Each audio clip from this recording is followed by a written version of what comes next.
Today we continue to break down all the new Hytale gameplay that was showcased at the Riot Games Arcane event. Over 4 minutes of new in-game shots and scenes to analyze, including some sneaky Easter eggs hidden in there too. A portion of this video is also sponsored by FlexiSpot. Welcome back to Kweebec Corner. My name is Connor, and obviously we have a lot to cover. With this being one of the biggest reveals we've seen from Hytale in the last 2 years, it's safe to say everyone is excited. But don't worry, because I'm here to break it all down for you shot by shot, starting with this new combat clip. Here we see our two fighters by the edge of a fiery pit. We'll call them Orange and Green for short. They're on what appears to be the central area of a Skywars map, which is an existing minigame on the Hypixel Minecraft server. You can see each individual island floating around the edge here. We caught a glimpse at this game icon in the multiplayer server lobby. The pair begin by charging at one another, Green with dual daggers and Orange with a large copper hammer, which is classed as a mace technically. We see these yellow particles indicating that Orange is charging a heavy attack, but that hammer is a two-handed weapon, heavy and slow, so Green takes the opportunity to dash. This seems like an ability that can be used with stealthier weapons, or perhaps is signature to the daggers themselves, as we saw it earlier in the Goblin footage with the purple hair character.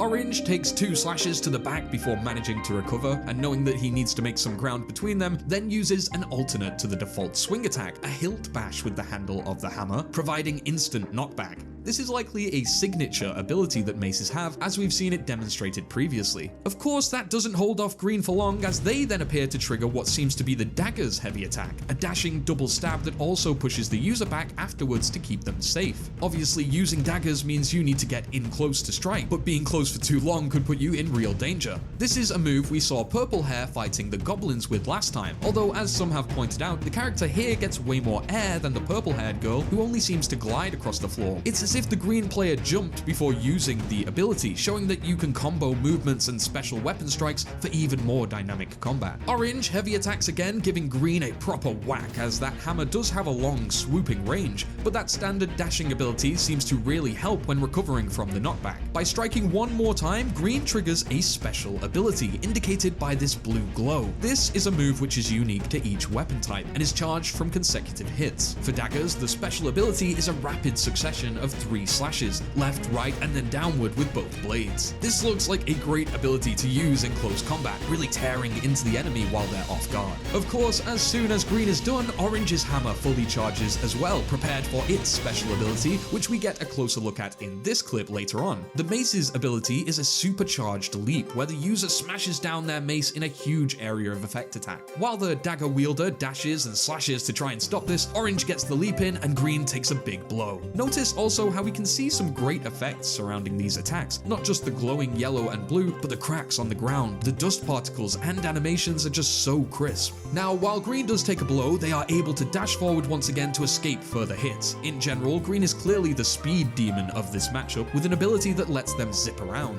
But why doesn't Orange do this? Clearly this isn't an ability that all characters know by default, so I'm assuming it has to be linked to the weapon being used. That's why we saw Purple Hair doing the same dash, because she had daggers too. We know Hypixel has said many times that they want the gear and weapons to dictate your playstyle, rather than having some innate power-up from a talent tree or predetermined class. Notice both fighters have the same regular movement speed without the abilities. That's likely because both players are wearing pretty heavy metal armor around the same tier. It's a balanced matchup. Using daggers doesn't mean you have to wear silk or cloth, but maybe wearing lighter armor does increase general movement speed. The point is, you're definitely not defined by any preset archetype in this game. You're free to mix and match. With an opportunity right ahead, Green goes for the heavy attack, leaping once again. This player is clearly skilled at using daggers in Hytale, as that jump and heavy attack combo seems like second nature to them at this point. We cut to an overhead shot of that same move, showcasing more of the great cinematic angles you can get in this game. Just when you think the fight is over though and Green is victorious, Orange does him in with a final simple hit, casting him into the fire. In one final shot, and I know it's kinda small, we see Green drop into the fire, falling backwards and being engulfed in a shining light as they die. A little glimpse at the death animation.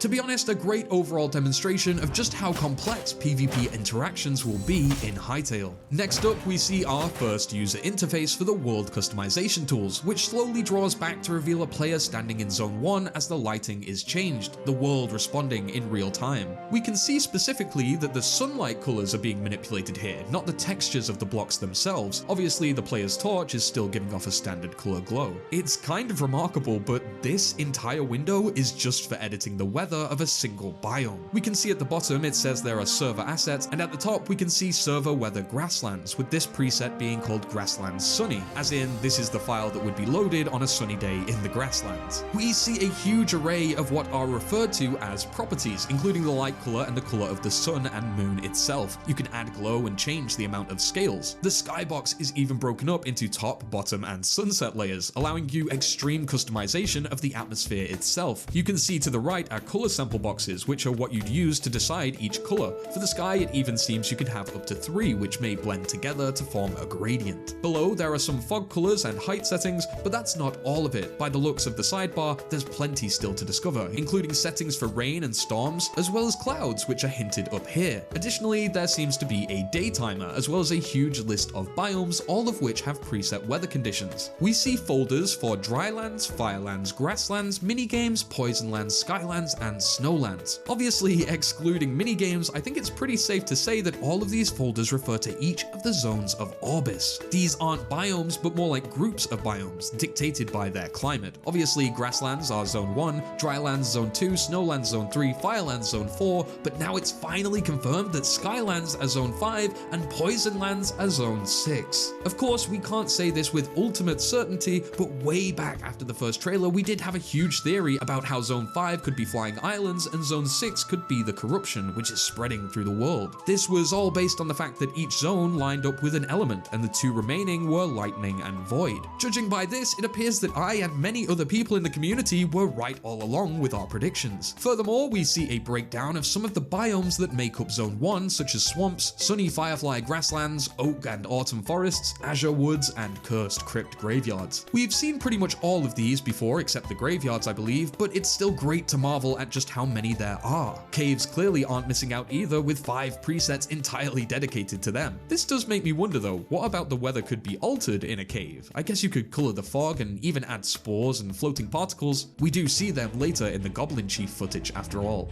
Now we move over to the asset editor, another tool which will come packaged with the game. It's specifically used for mobs and models. Here we see the user is editing an intelligent category of mob, the Trog. Although being the natural enemies of the Kweebecs, I'd say unintelligent is more fitting. Specifically, this is a Trog guard. We see a rotating display of the model, as well as a list of properties such as the hitbox, attachments, which can be other models like hats or clothing, as well as animations and physics, which likely refer to the behavior and code behind the creature. The user quickly and easily selects an attachment model and texture to apply to it, with the ability to search and choose from your catalog of cosmetics. Specifically, we see a turquoise bowler hat, and if you look to the side categories, they list a huge number of features and mob systems, including the ability to alter drop tables, where they spawn, their attitude, aka whether they attack you, flocking options, which I assume makes them stay near one another, reputation, and different roles such as bosses, elementals, and reveals other smart aggressive mobs like goblins and outlanders. This is the part of the feature that really hit home that modding aspect that Hytale is aiming for. They even show us an older clip of a player's modded laser gun shooting at hordes of zombies, some even displaying alarmed symbols much like the goblins and spiders we've seen before.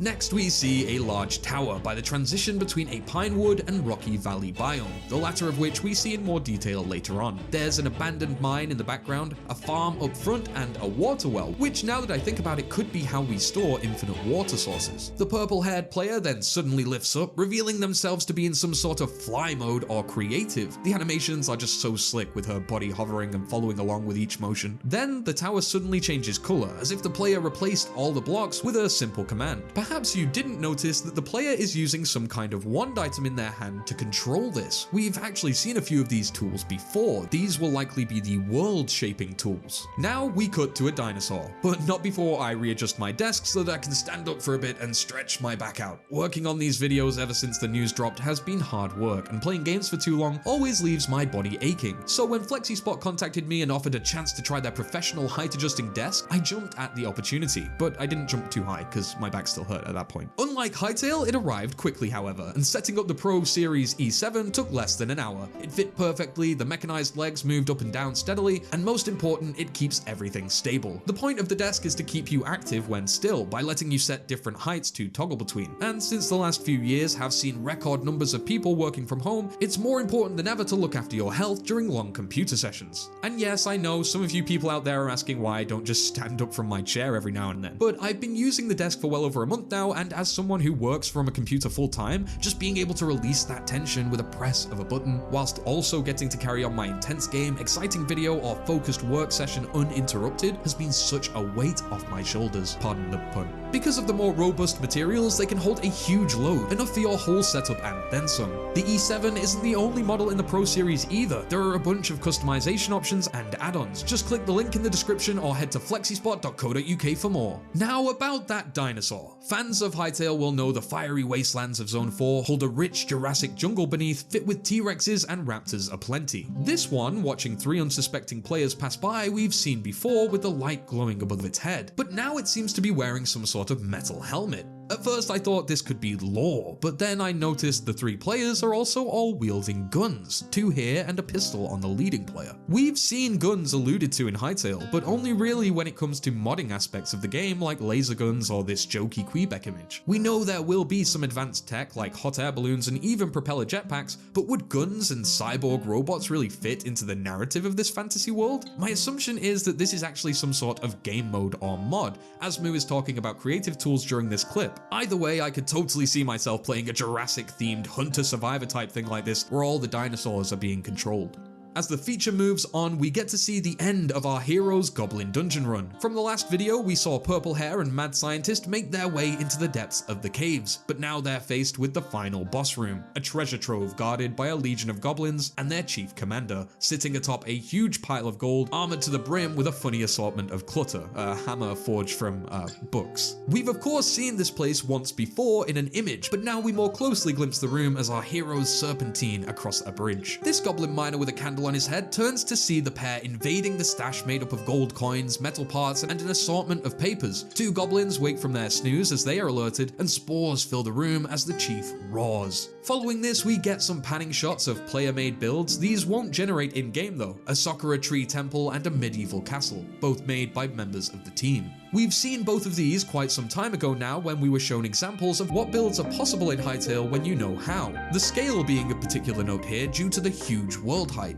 As Noxie discusses moving forward with resources that Riot have helped provide, we see our mad scientist friend looking out across Zone 1 as some more unreleased music from the soundtrack plays. Noxie then moves on to talking about making games from the heart, inviting not just the Hypixel community, but wider gaming groups as well to play their take on a block game, which is fittingly heard over a clip of Hytale's revised take on movement and parkour. This is pretty big, and showcases not just the 2 block jumps we've been aware of for a while now, but also the fact that you can grab ledges 3 blocks tall and pull yourself up, which dramatically expands what's possible when it comes to making parkour maps, races, and just generally exploring huge blocky worlds like this. We more recently even got confirmed that a 4 block ledge grab is possible, and some extra stuff here, the players bounce along a new hot springs biome, and in the distance it seems a few camps lay waiting for them. We get a nice shot of a pickaxe too, which we've not seen in a while, and then we get this shot, which shows our 4 adventurers whose journey we've been following as they wander off into the unknown of Orbis. The camera pans, very smoothly I might add, up by some leaves and into the sky, just as we started, with the breeze blowing and a bird flying by. Honestly, what a great feature. So many details and new things were revealed, and we'll spend the next video clarifying any missed details, discussing exactly what the team had to say, and break down the new blog post that just dropped. Until then, continue smiling, thank you for liking, subscribing, and thanks as always for watching Kweebec Corner. Stay safe and keep free.